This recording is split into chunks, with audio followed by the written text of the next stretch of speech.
What do we do when you forget your account password? The most straightforward but energy-consuming way is to try number by number. If your password consists of 6 digits, theoretically you have 1 in a million opportunities to get the right one. If there are letters in your password, congratulations. This is a method of exhaustion, also known as brute force attack, in which you fight against the world's most important encryption algorithm, the RSA algorithm. The RSA algorithm is widely used in back transfer, identification, online browsing, etc. It's kind of asymmetric cryptography, using public key to encrypt plain text, then using private key to decrypt ciphertext. A challenge for hackers is prime factorization, a middle school math point. It's easy to multiply two prime numbers together, but it's difficult to factorize their product. Hence, the product can be used one of public keys. When the product is large and complex enough, the plaintext is difficult to unlock. For example, the prime numbers of 21 are 3 and 7, which is obvious and easy to unlock. But in reality, the most common RSA algorithm number currently have 617 digits.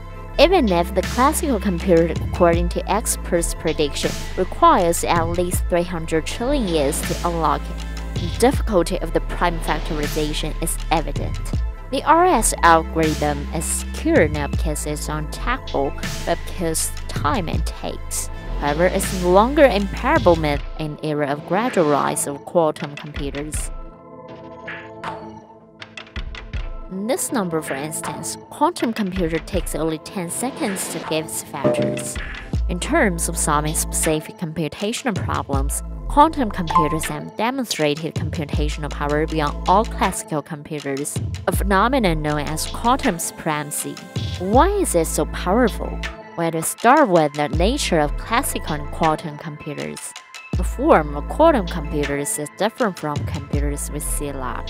Most quantum computers need to be stored in a dilution refrigerator, a drum-like container that provides a vacuum, noiseless, and cryogenic environment.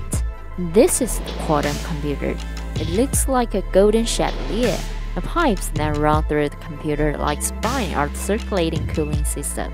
These lines then run throughout computers like nerves, the input microwave circuits that can transmit data.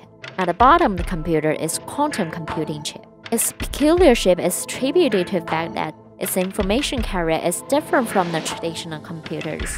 There are numerous transistors in ordinary computer chip. The smallest unit of information transmitted is bit, which is usually captured in binary of the form 0 or 1.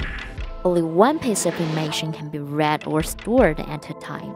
Unlike ordinary chips, the smallest unit of information is no longer a bit but a qubit. Following the quantum superposition principle, a qubit can both 0 and 1 before it's actually observed, just like Schrödinger's cat. Due to the specificity of quantum superposition state, n qubits can read or store 2 to the n pieces of information. And so on. For each additional qubits, the amount of information read or stored will grow exponentially. With such superb properties, quantum computers can easily calculate certain puzzles that classical computers can solve even after upgrading. For example, let's suppose you are in a maze and have to find the only correct route to get from A to B. A classical computer is able to choose one route at a time and won't try the next one until it fails. A quantum computer, on the other hand, can take all the routes at the same time, eliminates the wrong, and finds the right one quickly.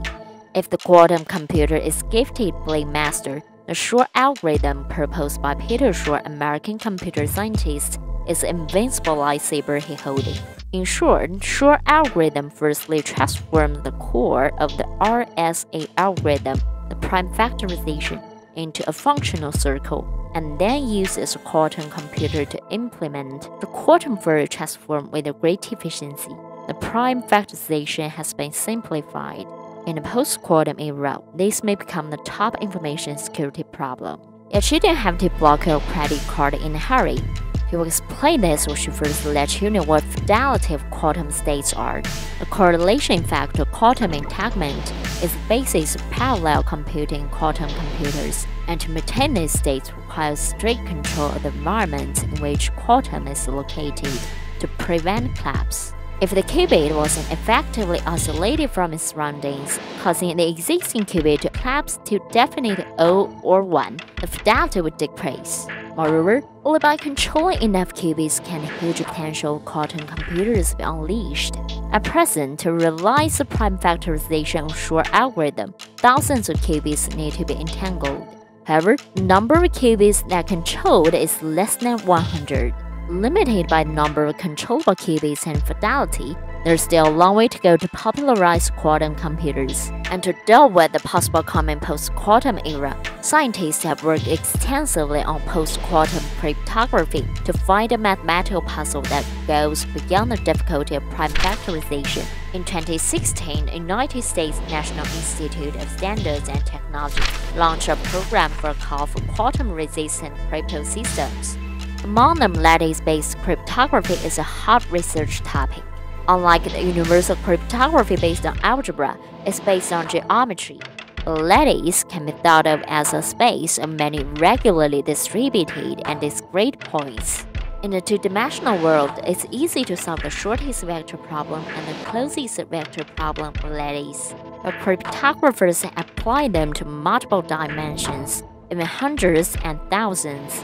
As the number of dimensions increases, the problem becomes tricky, which can be easily solved by quantum computers. Although the existence of quantum computers challenges modern cryptography, it doesn't overthrow the entire theoretical foundation of cryptography. A fully functional quantum computer could be the greatest human invention of the coming century. Unfortunately, light always goes with shadow. If it was exploited by the wrong people, great harm would be caused. Scientists are working on making more advanced anti-quantum cryptography applied in practice for quantum computers. The efforts also prove that people's privacy is worth to be respected and protected. Thank you for watching. Please hit the like and subscribe button if you enjoy it.